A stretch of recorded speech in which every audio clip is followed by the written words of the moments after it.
챕터 1 이상한 이웃. 저는 정혜진입니다. 42살이지요. 딸 하나를 키우며 20년 넘게 살아왔습니다. 20살에 아이를 낳았어요. 혼자서요. 아무도 도와주지 않았습니다. 미용실 시다부터 시작했어요.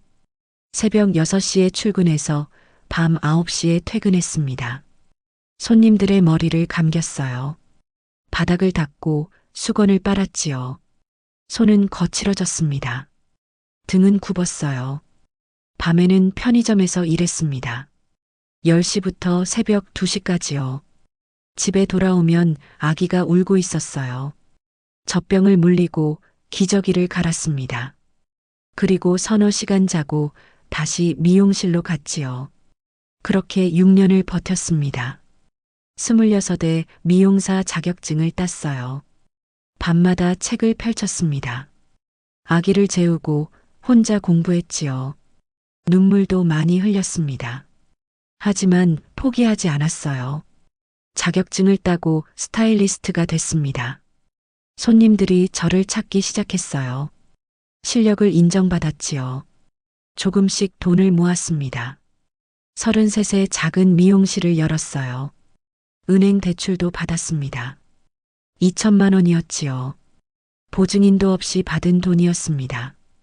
떨렸어요. 하지만 해야 했어요. 혜진 미용실이라는 간판을 달던 날을 잊을 수 없습니다. 딸 수아의 손을 잡고 올려다 봤어요. 간판이 빛났습니다. 딸이 말했지요. 엄마 예쁘다. 저는 울었습니다. 행복한 눈물이었어요. 지금은 9년째입니다.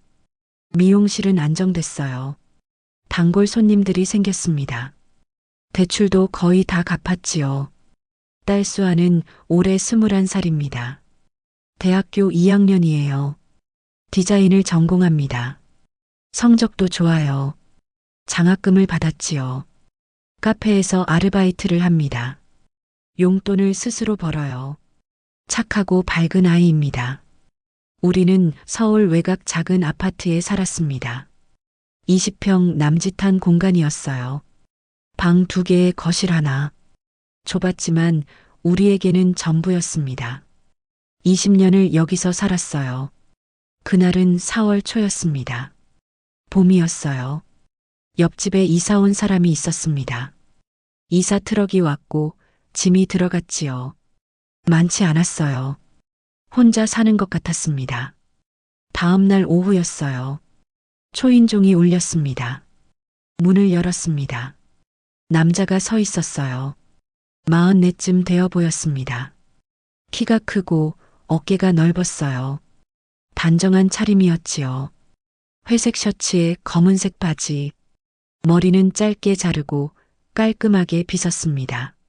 안녕하세요. 옆집에 이사 온 강민준입니다. 목소리는 낮았어요. 조용했지요. 그는 떡 한 판을 들고 있었습니다. 아, 네. 반갑습니다. 저는 떡을 받았습니다. 정중했어요. 하지만 뭔가 어색했습니다. 그때 수아가 방에서 나왔어요. 머리를 묶고 있었습니다. 엄마, 누구세요? 수아가 밝게 물었습니다. 민준 씨의 눈빛이 흔들렸어요. 아주 짧은 순간이었습니다. 하지만 저는 놓치지 않았어요. 그의 눈동자가 커졌습니다. 입술이 살짝 벌어졌어요.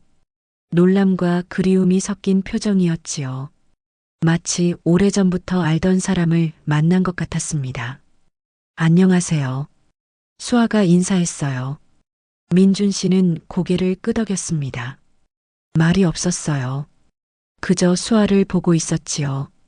시선이 오래 머물렀습니다. 몇 살이에요?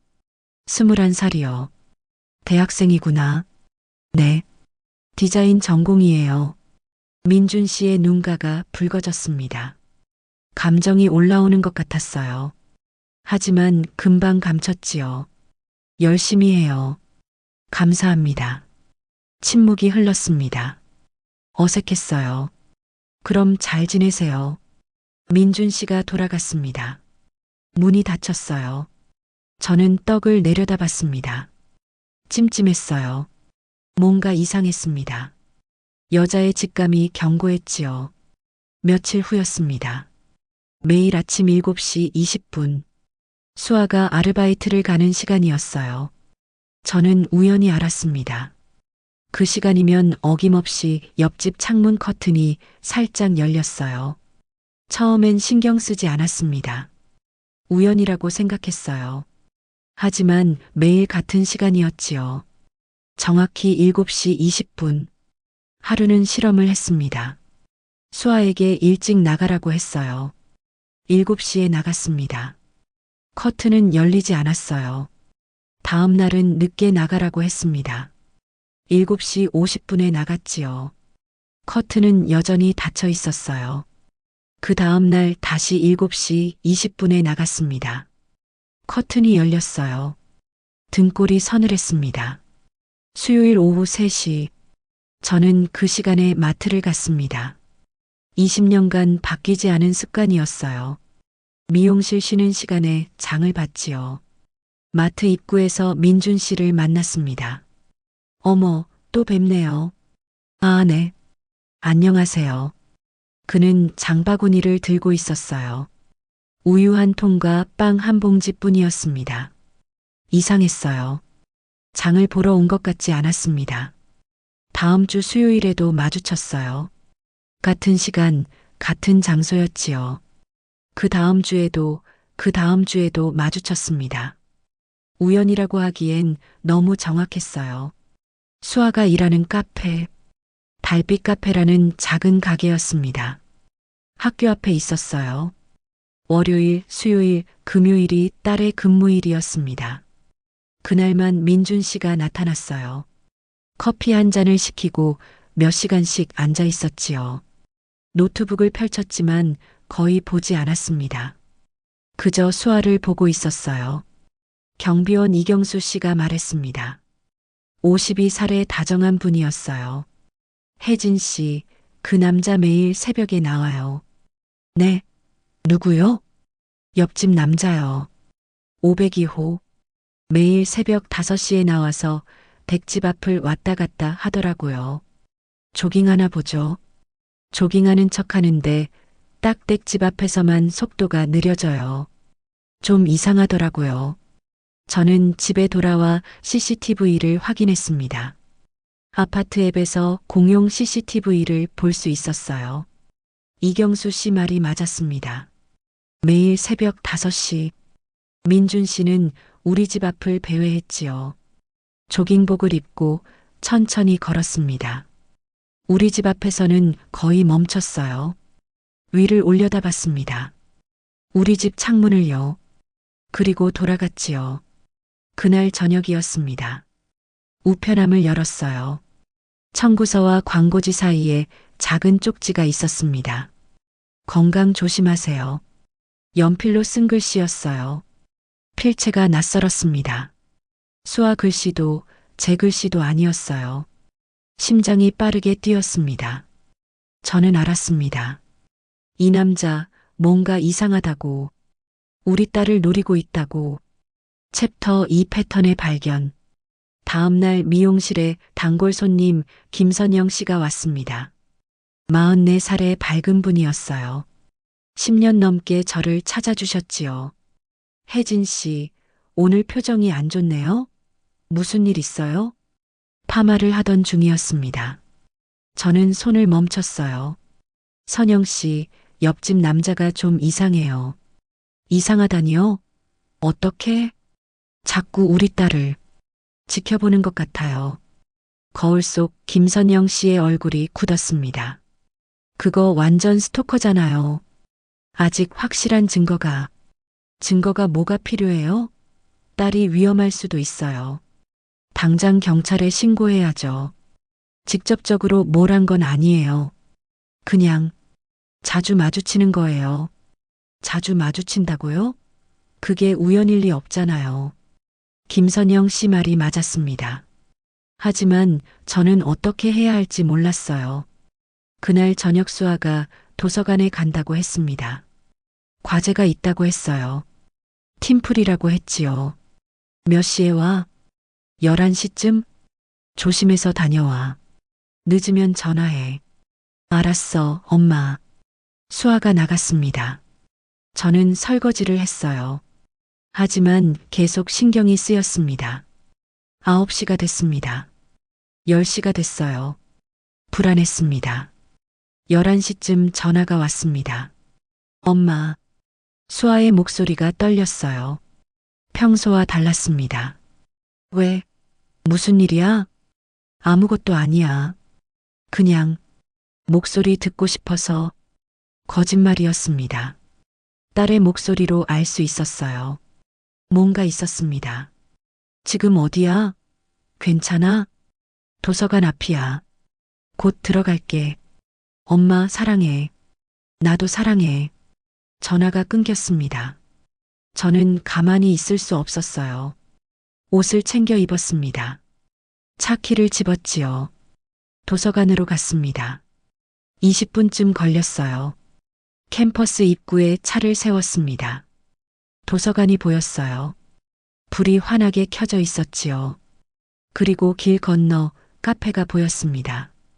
창가에 앉은 남자가 보였어요. 민준 씨였습니다. 그는 도서관 쪽을 보고 있었어요. 노트북이 앞에 있었지만 화면은 꺼져 있었습니다.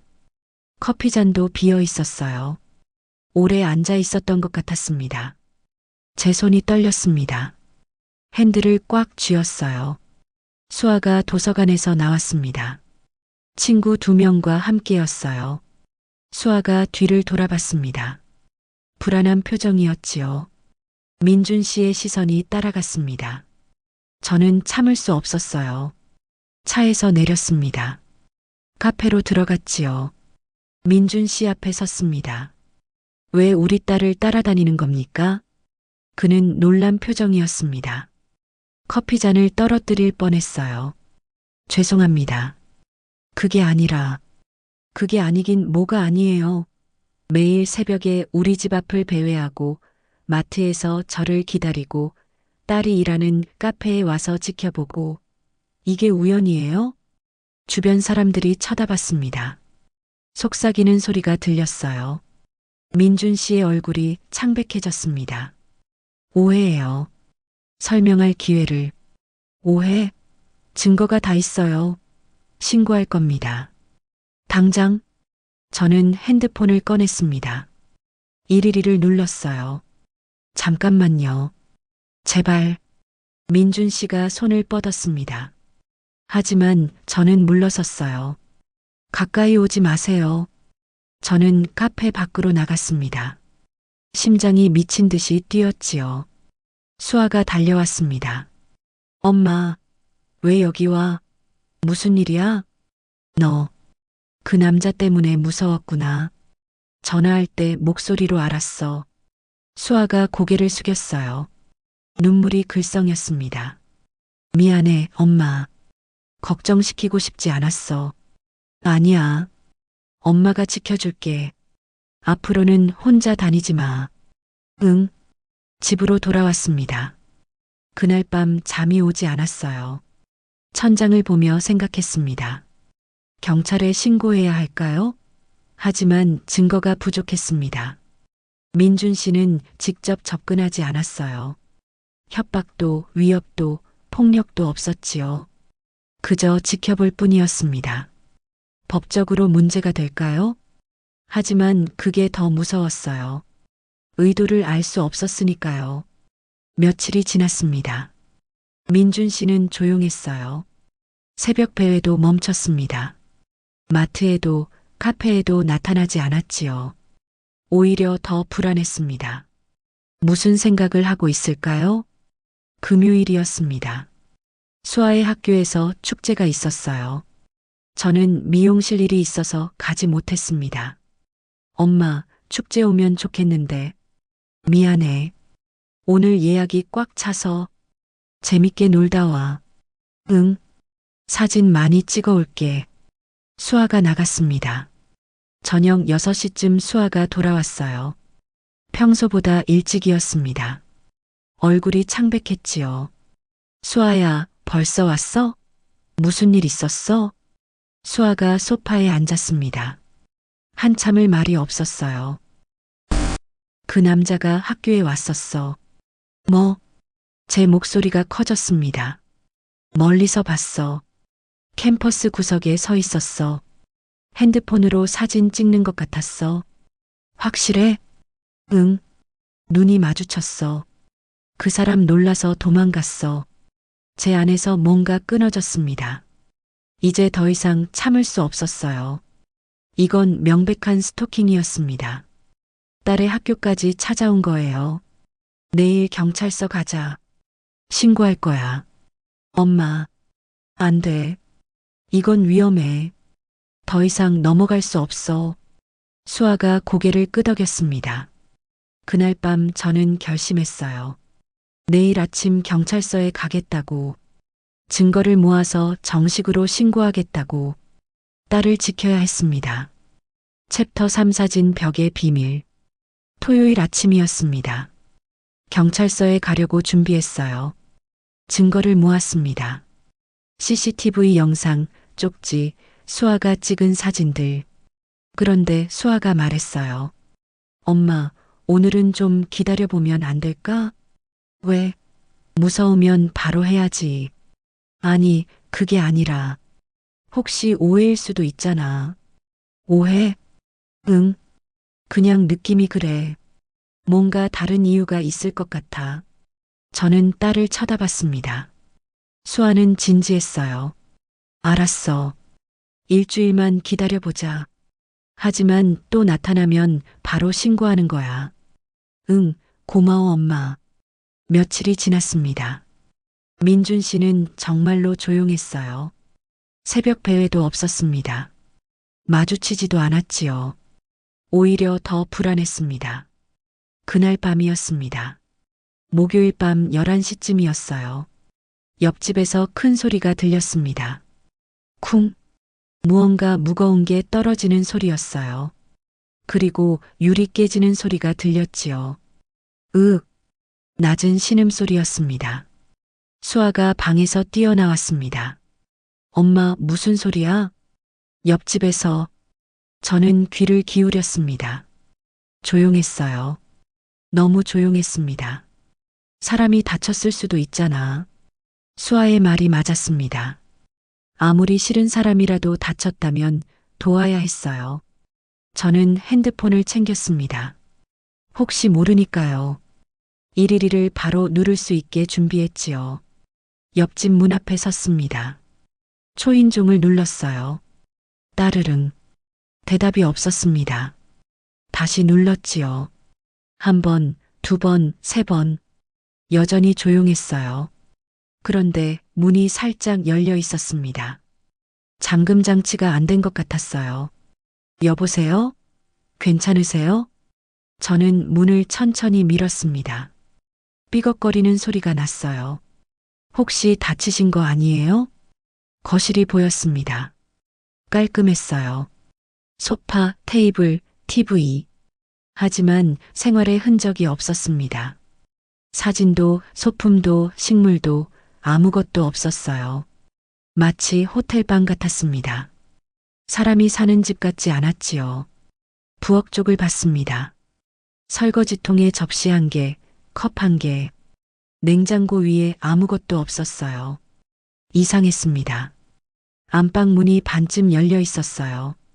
불이 켜져 있었습니다. 여보세요? 들어가도 될까요? 대답이 없었습니다. 저는 수아를 돌아봤어요. 수아가 고개를 끄덕였습니다. 천천히 문을 밀었습니다. 그리고 숨이 멎었어요. 벽 한 면 가득 사진이 빼곡하게 붙어 있었습니다.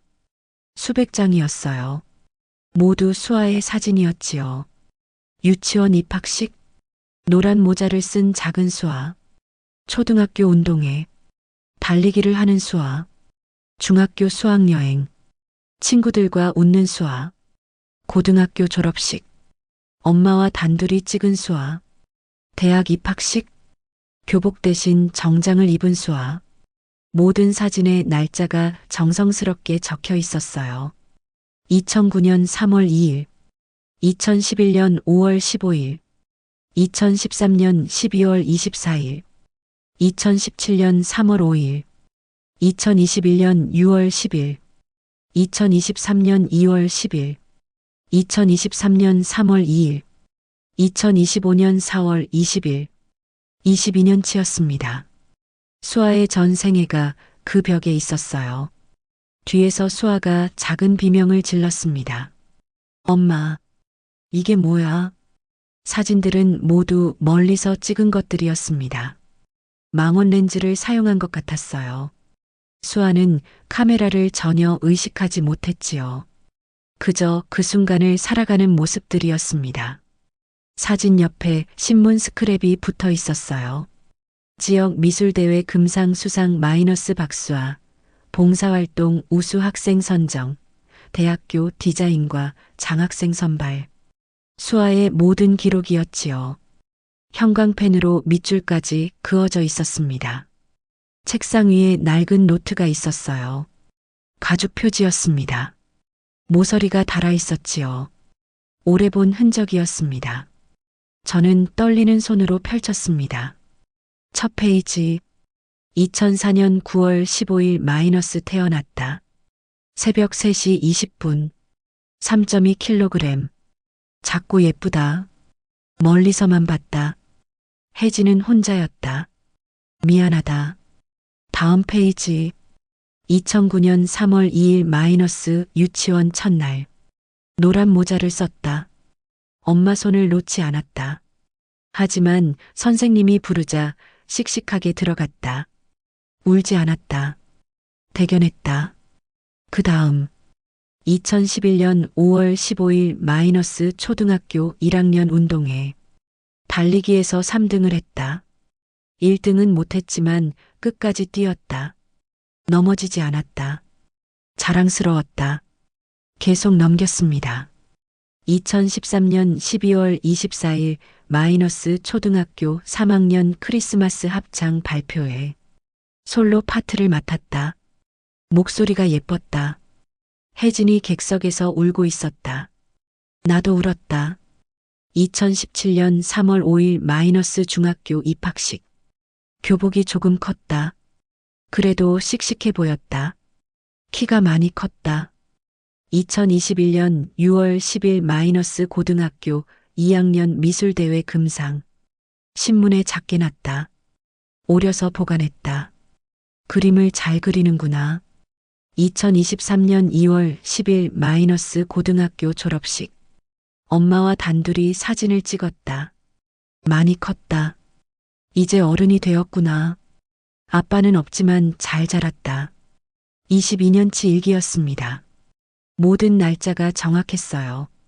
모든 순간이 기록되어 있었지요. 저는 마지막 페이지를 넘겼습니다. 손이 떨렸어요. 미안하다, 수아야. 아빠가 곁에 없어서. 하지만 아빠는 항상 너를 보고 있단다. 내가 웃으면 아빠도 행복하고, 내가 힘들어하면 아빠도 가슴이 아프다. 언젠가 용서받을 수 있을까? 아빠는 너를 너무너무 사랑한다. 22년 동안 단 하루도 잊은 적 없다. 노트가 손에서 미끄러졌습니다. 바닥에 떨어졌어요. 아빠, 제 목소리가 떨렸습니다. 뒤에서 목소리가 들렸어요. 보셨군요. 저는 돌아봤습니다. 민준 씨가 문 앞에 서 있었어요. 젖은 머리, 셔츠가 흠뻑 젖어 있었습니다. 창백한 얼굴, 그리고 눈물이 뺨을 타고 흘러내리고 있었지요. 이게 무슨 말이 나오지 않았습니다. 민준 씨가 천천히 무릎을 꿇었어요. 죄송합니다. 정말 죄송합니다. 설명할게요. 제발 들어만 주세요. 챕터 4 22년 만의 고백. 민준 씨가 바닥에 앉았습니다. 등을 벽에 기댔어요. 숨을 깊이 들이쉬었지요. 저희 연인이었어요. 22년 전에 저는 그를 쳐다봤습니다. 22년 전, 그때 그 사람, 기억나세요? 대학로 카페에서 만났잖아요. 기억났습니다. 20살이었어요. 미용실 시다였지요. 손은 거칠었고 옷은 남루했습니다. 그는 대학생이었어요. 깔끔한 옷에 부드러운 손이었지요. 저는 재벌가 막내였어요. 민준 씨가 쓴웃음을 지었습니다. 부모님은 절대 반대했습니다. 미용실 시다와의 결혼은 안 된다고요. 집안의 수치라고 했어요. 그날이 떠올랐어요. 그의 부모 앞에 섰던 날. 거대한 저택이었지요.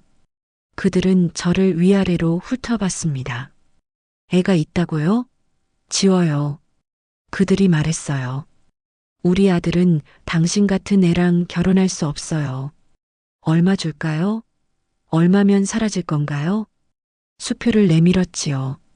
저는 찢어버렸습니다. 혼자서도 키울 수 있어요.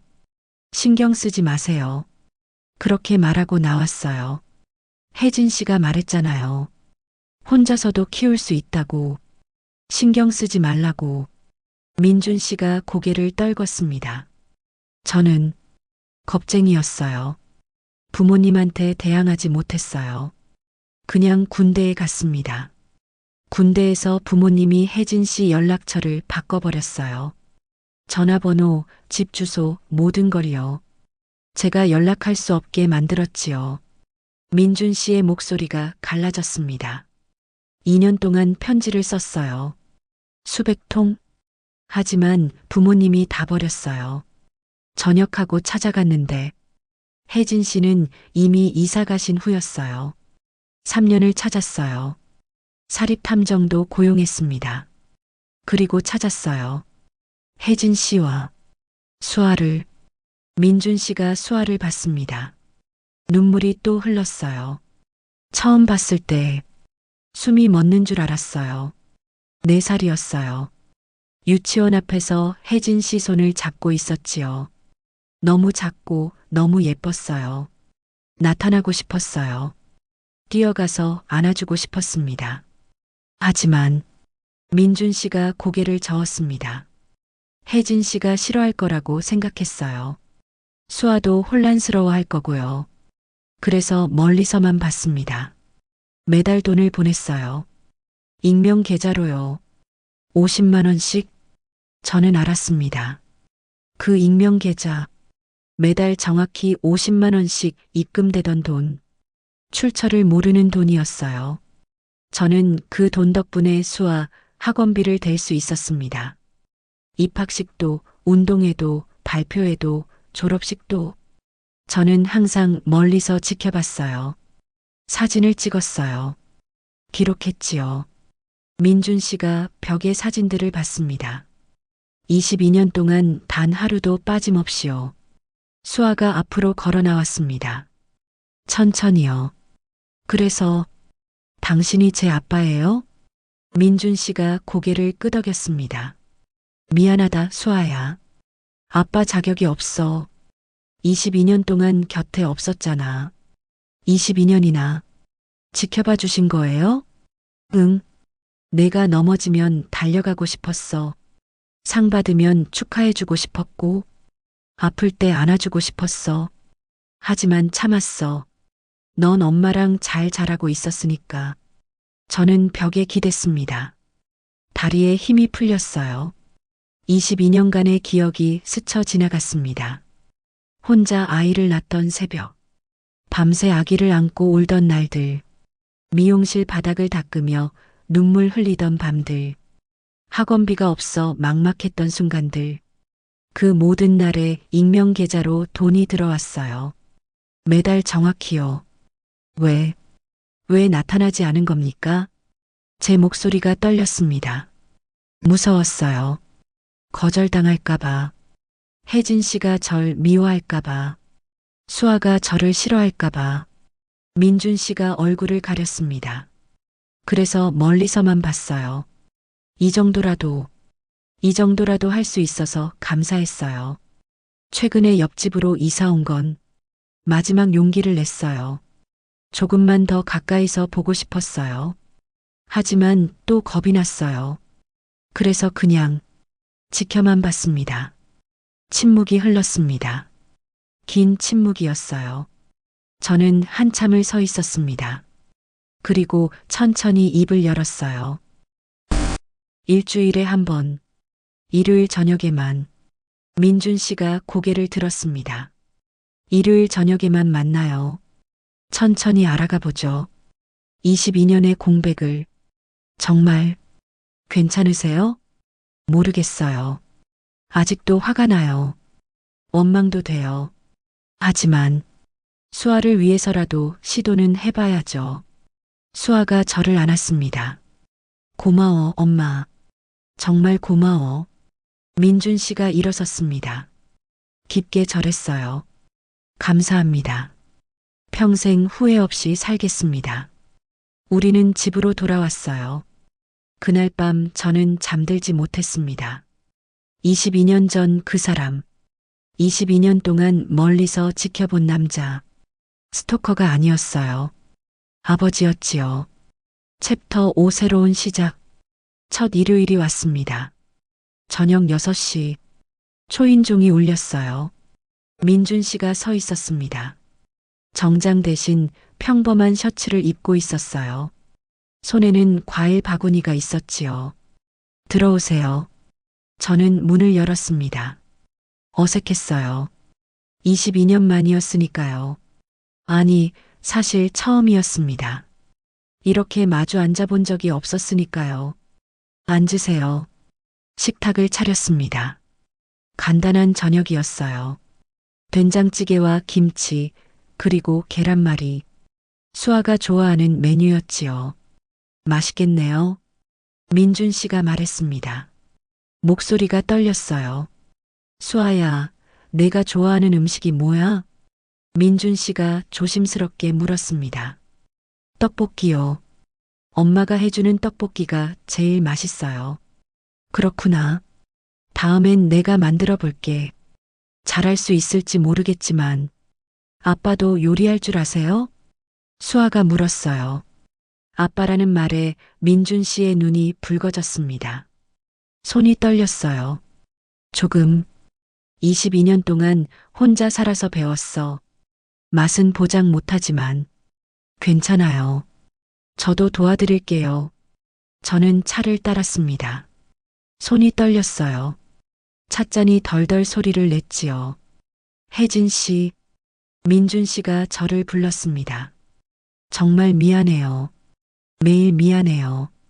그때 더 용감했어야 했는데. 저도 미안해요. 자존심 때문에 연락을 끊어버렸어요. 돈이 필요하면서도 받지 않겠다고 했죠. 아니에요. 제가 더 노력했어야 했어요. 부모님한테 끝까지 맞섰어야 했어요. 수아가 우리를 번갈아 봤습니다. 이제라도 시작하면 되죠. 늦지 않았어요. 전 이제 아빠가 생겼잖아요. 딸의 말이 맞았습니다. 늦지 않았어요. 그날 이후 매주 일요일 저녁을 함께 먹었습니다. 처음 몇 주는 어색했어요. 말이 없었지요. 그저 밥만 먹고 헤어졌습니다. 하지만 점점 익숙해졌어요. 대화가 늘어났습니다. 민준 씨는 수아에게 22년 이야기를 들려줬어요. 너 기억나? 초등학교 1학년 때 운동회. 그때 3등 했어요. 응. 넘어질 뻔했는데 끝까지 뛰었어. 아빠 너무 자랑스러웠어. 아빠가 봤어요? 응. 운동장 구석에서 봤어. 카메라 들고. 수아가 웃었습니다. 가끔은 울기도 했어요.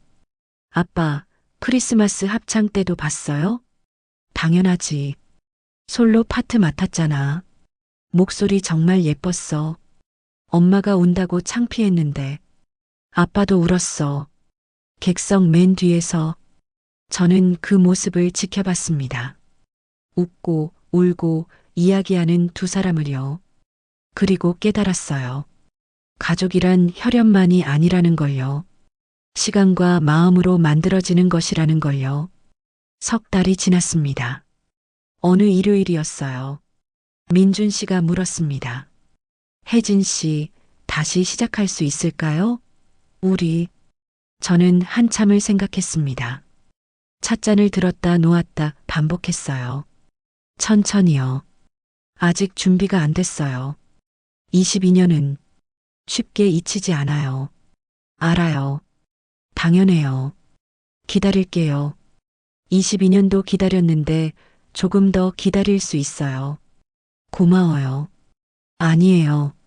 제가 더 감사하죠. 이렇게라도 옆에 있을 수 있어서. 수아가 우리 손을 잡았습니다. 천천히 가요. 우리는 이제 가족이니까 서두를 필요 없어요. 창밖으로 봄빛이 들어왔습니다. 따뜻했어요. 그날 저녁 민준 씨가 돌아간 후였습니다. 수아가 말했어요. 엄마, 행복해? 응, 조금씩. 나도. 22년 만에 아빠가 생겼어. 늦었지만 감사해. 그래, 우리 이제 시작이야. 응, 새로운 시작. 저는 창밖을 봤습니다. 옆집 창문에 불이 켜져 있었어요. 민준 씨가 보였습니다. 책상에 앉아 무언가를 쓰고 있었지요. 아마도 일기일 거예요. 오늘의 기록. 22년 만에 함께한 저녁 식사. 저는 미소 지었습니다. 22년의 공백은 하루아침에 메워지지 않을 거예요. 상처도 원망도 슬픔도 남아 있습니다. 하지만 우리는 함께 걸어갈 거예요. 천천히 한 걸음씩 가족이 되기 위해서. 늦었지만 아직 늦지 않았으니까요. 우리에게는 시간이 있으니까요. 이제부터 만들어갈 시간이요. 에필로그. 민주는 벽을 바라봤습니다. 22년 동안 붙여놨던 사진들. 오늘 드디어 떼어냅니다. 더 이상 멀리서 찍을 필요가 없으니까요. 아빠, 도와드릴까요? 수아가 들어왔습니다. 아니야. 아빠 혼자 할게. 한 장 한 장 조심스럽게 떼어냈어요. 2009년 3월 2일. 유치원 첫날. 2011년 5월 15일. 운동회. 2023년 2월 10일. 졸업식. 모두 상자에 담았습니다. 아빠, 그거 버리는 거예요? 아니, 보관하는 거야. 왜요? 이제는 옆에서 직접 찍을 거니까. 민준이 새 카메라를 들어 보였습니다. 자, 우리 첫 가족 사진 찍자. 혜진 씨도 오세요. 벽은 비었습니다. 하지만 이제 채워질 겁니다. 함께 찍은 사진들로요. 멀리서가 아니라 바로 옆에서